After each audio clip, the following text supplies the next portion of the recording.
they were in there wrapping it up, and Jerry says, well, will it ever be flesh colored again, Dad? And I said, what the hell color is it anyhow? Because it was black because they had cauterized his finger, but I couldn't wrap it up. I just puked every time I looked at him. But they were just little kids, but they wrapped his finger for him.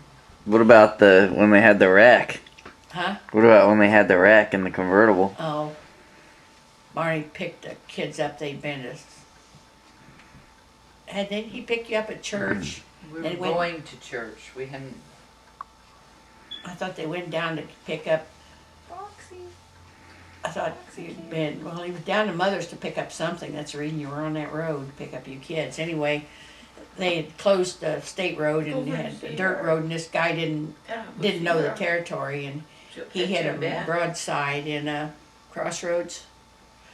And your mother was leaning down in the back seat getting something, so she didn't get thrown out, but everybody else did.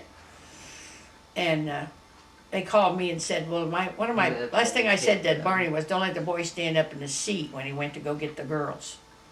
They were down at Mother's, I think, and I was getting a picnic dinner. We were going to the park for a picnic. And they called me and said my boy had a bump on the head, and I figured, well, he's standing up, and Barney stopped, and he bumped his head. And I get in the hospital and tell them who I am. They said, well, you better go with her.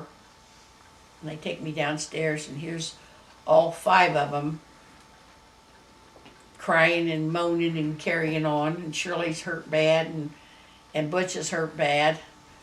And I said to Jerry, where's your dad? She said, I don't know. She said, last time I saw him, he was laying in the middle of the road with blood all over him, so I figured he was dead.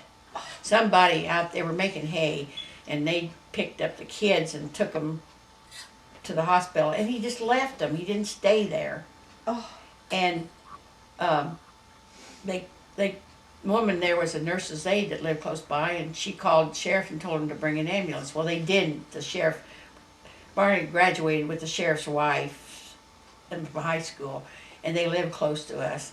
And he comes, and they pick him up and set him in the front seat.